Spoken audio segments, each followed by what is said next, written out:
வணக்கம். புதுவை BSNL தொலைபேசி இணைப்பக கட்டிடத்தில் நடைபெற்ற நவீன அஞ்சலகங்கள் துவக்க விழாவில் மத்திய தொலைத்தொடர்புத்துறை இணை அமைச்சர் திரு சச்சின் பைலட் கலந்து கொண்டு நவீன அஞ்சலகங்களை துவக்கி வைத்தார். புதுவை BSNL தொலைபேசி இணைப்பக கட்டிடத்தில் திண்டிவனம், வில்லியனூர் மற்றும் திருக்கனூர் நவீன அஞ்சலகங்கள் துவக்க விழா நடைபெற்றது. விழாவில் மத்திய தொலைத்தொடர்பு மற்றும் தகவல் தொழில்நுட்பத்துறை இணை அமைச்சர் சச்சின் பைலட் சிறப்பு விருந்தினராக கலந்து கொண்டு நவீன அஞ்சலகங்களை திறந்து வைத்தார். முன்னதாக மத்திய இணையமைச்சர் நாராயணசாமி விழாவிற்கு முன்னிலை வகித்தார். விழாவில் முதலமைச்சர் வைத்தியலிங்கம், அமைச்சர் ஷாஜகான், சட்டமன்ற உறுப்பினர் திரு SP சிவக்குமார் ஆகியோர் சிறப்பு அழைப்பாளர்களாக கலந்து கொண்டு உரையாற்றினர். விழாவில் முக்கிய பிரமுகர்களும் BSNL அஞ்சலக அதிகாரிகள் மற்றும் ஊழியர்கள் கலந்து கொண்டனர். கல்வி வளர்ச்சியில் புதுவை முதலிடத்திற்கு முன்னேறியுள்ளது என்று முருங்கப்பாக்கத்தில் நடைபெற்ற விழா ஒன்றில் முதலமைச்சர் திரு வைத்தியலிங்கம் பேசினார். புதுவையில் மத்திய அரசின் அனைவருக்கும் கல்வி திட்டத்தின் மூலம் கட்டப்பட்ட 104 வகுப்பறைகள் திறப்பு விழா நேற்று மாலை முருங்கப்பாக்கம் அரசு உயர்நிலைப் பள்ளியில் நடைபெற்றது. விழாவிற்கு பள்ளி கல்வி இயக்குநர் சுந்தரவடிவேலு அனைவரையும் வரவேற்றார். ஆளுநர் இக்பால் சிங் சிறப்பு விருந்தினராக கலந்து கொண்டு வகுப்பறைகளை திறந்து வைத்தார். அரியாங்குப்பம் சட்டமன்ற உறுப்பினரும் மாநில பாட்டாளி மக்கள் கட்சியின் செயலாளருமான திரு RKR அனந்தராமன், ரெட்டியார்பாளையம் சட்டமன்ற உறுப்பினர் திரு விஸ்வநாதன் ஆகியோர் வாழ்த்தி பேசினார்கள். முன்னதாக விழாவில் பேசிய முதலமைச்சர் திரு வைத்தியலிங்கம், புதுவையில் கிராமம் மற்றும் நகர பகுதிகளில் உள்ள பள்ளிகளில் போதிய வகுப்பறை இன்றி மாணவர்கள் திண்டாடினர். இதற்காக நாங்கள் மத்திய அரசின் அனைவருக்கும் கல்வி இயக்கத்தின் மூலம் வகுப்பறைகள் கட்ட நிதி பெற்றோம். ஆனால் கட்டுமான செலவுகளுக்கு ஏற்ப நிதி பற்றாக்குறை ஏற்பட்டதால் நபார்டு வங்கி மூலம் மீதமுள்ள தொகையை கடனாக பெற்று 45 கிராமம் மற்றும் நகர பகுதிகளில் உள்ள 104 வகுப்பறைகளை கட்டி இன்று திறந்துள்ளோம். இப்பள்ளிகள் 17 சட்டமன்ற தொகுதிகளுக்கு உட்பட்டது என்பது குறிப்பிடத்தக்கது என்று பேசிய முதலமைச்சர் திரு வைத்தியலிங்கம், கல்வி வளர்ச்சியில் 2ஆம் இடத்தில் இருந்த புதுவை மாநிலம் தற்போது முதல் இடத்திற்கு முன்னேறியுள்ளது. இதற்கு காரணம் கல்வித்துறையில் போதிய உள்கட்டமைப்பு வசதிகளை செய்து கொடுத்ததுதான் என்று பேசிய முதலமைச்சர் திரு வைத்தியலிங்கம், PS பாளையத்தில் பள்ளிக்கூடம் கட்ட வேண்டும் என்பது பொதுமக்களின் நீண்ட நாள் கனவு. அதன்படி தற்போது அங்கு வகுப்பறைகள், பரிசோதனை கூடங்கள், விளையாட்டு மைதானங்கள் ஆகியவை அமைக்கப்பட்டு தற்போது திறக்கும் நிலையில் உள்ளது. எனவே அரசின் இந்த சலுகைகளை மாணவ மாணவிகள் பயன்படுத்திக் கொள்ள வேண்டும் என்று பேசினார். விழாவில் வில்லியனூர் கொம்யூன் பஞ்சாயத்து தலைவர் திரு நடராஜன், புதுவை நகராட்சி தலைவி டாக்டர் ஸ்ரீதேவி, கவுன்சிலர் கந்தசாமி உள்பட ஆசிரியர்கள் மற்றும் முக்கிய பிரமுகர்கள், மாணவ மாணவிகள் பலர் கலந்து கொண்டனர். புதுவை பொறியியல் கல்லூரியில் நடைபெற்ற தகவல் தொழில்நுட்பம் சார்ந்த சேவை துவக்க விழாவில் மத்திய தொலைத்தொடர்புத்துறை இணை அமைச்சர் சச்சின் பைலட் கலந்து கொண்டு தகவல் தொழில்நுட்ப மையத்தை திறந்து வைத்தார். புதுவை பொறியியல் கல்லூரியில் தகவல் தொழில்நுட்பம் சார்ந்த சேவை துவக்க விழா நடைபெற்றது. விழாவில் ஆளுநர் இக்பால் சிங் கலந்து கொண்டு விழாவினை துவக்கி வைத்தார். சிறப்பு விருந்தினராக மத்திய தொலைத்தொடர்புத்துறை இணை அமைச்சர் சச்சின் பைலட் கலந்து கொண்டு தகவல் தொழில்நுட்ப மையத்தை திறந்து வைத்தார். விழாவில் சிறப்பு அழைப்பாளர்களாக மத்திய இணையமைச்சர் திரு நாராயணசாமி, முதலமைச்சர் வைத்தியலிங்கம், அமைச்சர் ஷாஜகான், காங்கிரஸ் தலைவர் சுப்பிரமணியன் ஆகியோர் கலந்து கொண்டு சிறப்புரையாற்றினர். விழாவில் பொறியியல் கல்லூரி பேராசிரியர்கள் மற்றும் மாணவ மாணவிகள் கலந்து கொண்டனர். விழாவிற்கான ஏற்பாடுகளை தகவல் தொழில்நுட்ப பேராசிரியர்கள் மற்றும் மாணவர்கள் செய்திருந்தனர். புதுவை நகரமன்ற துணைத் தலைவரும் விழிப்புணர்வு நாயகருமான திரு ஜான்குமாரின் பிறந்த நாளை முன்னிட்டு நெல்லித்தோப்பு தொகுதி முழுவதிலும் உள்ள ஆண்களுக்கு இலவச பேண்ட், சட்டை, துணி வழங்கும் திட்டத்தின்படி தொடர்ந்து இன்று 11வது நாளாக திரு ஜான்குமார் வழங்கி வருகிறார். புதுவை நகரமன்ற துணைத் தலைவரும் விழிப்புணர்வு நாயகருமான திரு ஜான்குமார் பிறந்த நாளை முன்னிட்டு நெல்லித்தோப்பு தொகுதி முழுவதிலும் உள்ள ஆண்களுக்கு மட்டும் கடந்த 16ஆம் தேதி முதல் இலவச பேண்ட், சட்டை, துணி வழங்கும் திட்டத்தினை துவக்கி வெகு சிறப்பாக செயல்படுத்தி வருகிறார். இதன் அடிப்படையில் இலவச பேண்ட், சட்டை, துணி அல்லது ஜீன்ஸ் பேண்ட் அல்லது காட்டன் பேண்ட் அல்லது வேட்டி சட்டை ஆகியவை வழங்கப்பட்டு வருகிறது. ஒரே குடும்பத்தில் நிறைய பேர் இருக்கும் பட்சத்தில் ஒரு சிலர் இலவச பேண்ட் சட்டையும் மற்ற இருவர் ஒன்று சேர்ந்து மின்சாரத்தினை சேமிக்கும் ஒரு அயன் பாக்ஸ் மற்றும் ஒரு 15 வாட்ஸ் பல்பும் வாங்கிக் கொள்ளலாம். அல்லது அந்த இருவரும் சேர்ந்து கொசுவை ஒழிக்கும் ஹண்டர் பேட் மற்றும் 15 வாட்ஸ் பல்பு ஒன்றையும் வாங்கிக் கொள்ளலாம். தற்போது பல்வேறு விதமான கலர்களிலும் பல வகை அளவிலான ஜீன்ஸ் பேண்ட் மற்றும் காட்டன் பேண்ட் வந்திருப்பதால் விருப்பமானவர்கள் தங்களுக்கு தேவையான இடுப்பளவு கொண்ட ஜீன்ஸ் பேண்டை தேர்வு செய்து எடுத்துக் கொள்ளலாம். மேலும் நெல்லித்தோப்பு தொகுதிக்கு உட்பட்ட ஆண்கள் கேட்டுக்கொண்டதற்கு இணங்க இன்று முதல் காலை 6 மணி முதல் இரவு 11 மணி வரை உணவு இடைவேளை இல்லாமல் இலவச பேண்ட் சட்டை துணி வழங்கும் திட்டம் செயல்படுத்தப்பட்டு வருகிறது. எனவே இந்த திட்டத்தின் மூலம் பயனடைய விரும்புவோர் திரு ஜான்குமார் வீட்டிற்கு வந்து தங்களுக்கு தேவையான கலர்களை தேர்வு செய்து எடுத்துச் செல்லலாம். விளம்பர இடைவேளைக்கு பிறகு செய்திகள் தொடரும்.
செய்திகள் தொடர்கின்றன.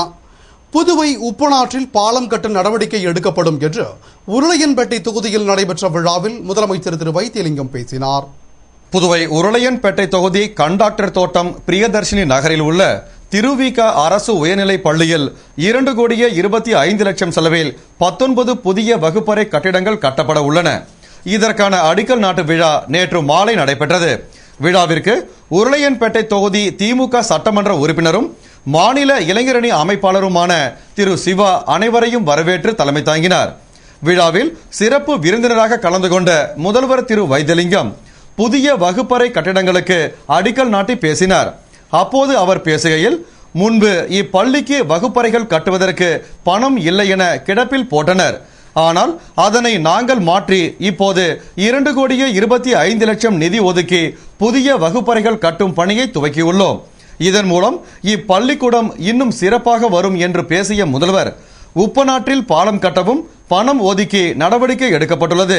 மேலும் இப்பகுதியில் சின்ன சின்ன சாலை வசதிகள், மின் வசதிகள் செய்து தரவும் ஏற்பாடு செய்யப்பட்டுள்ளது.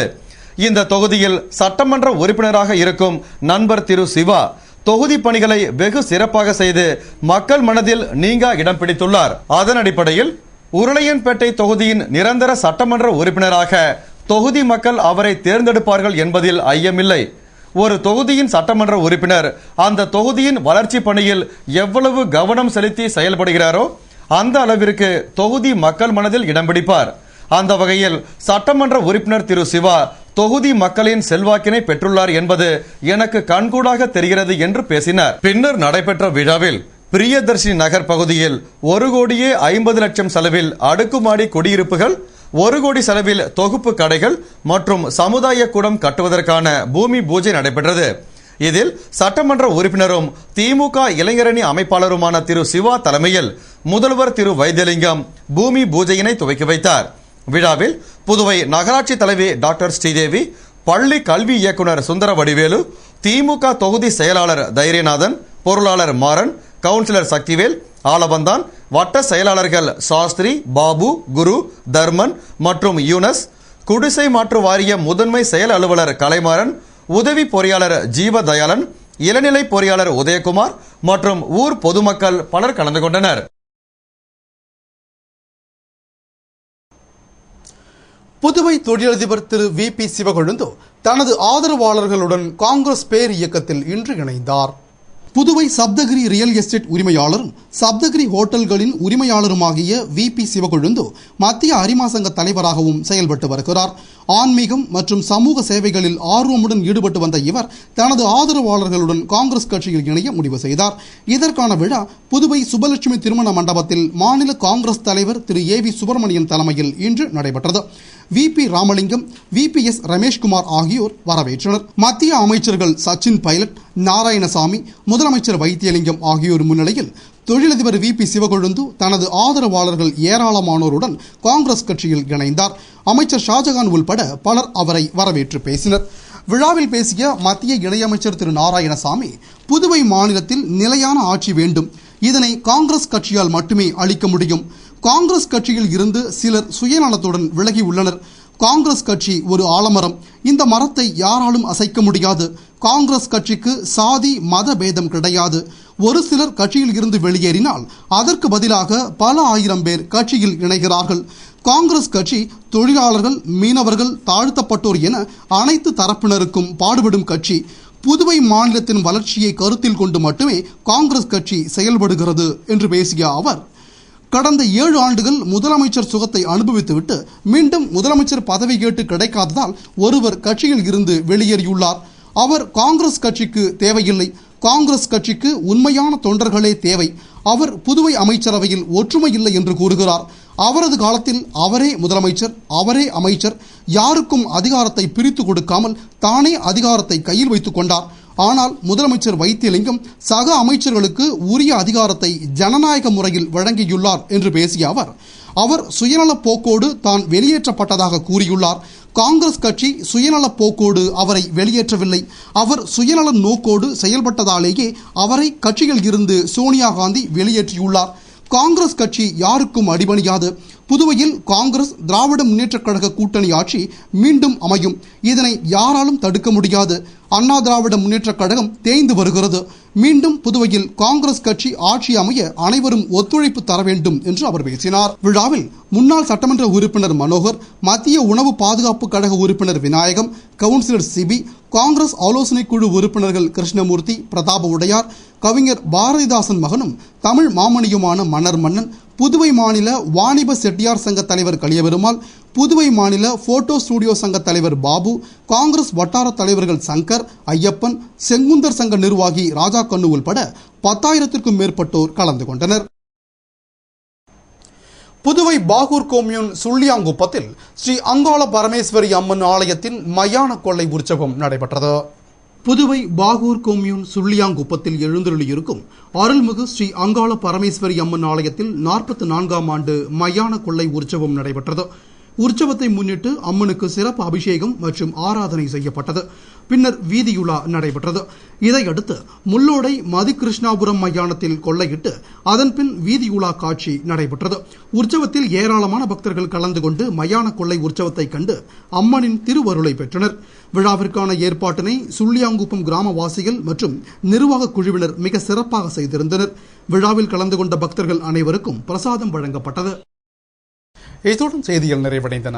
வணக்கம்.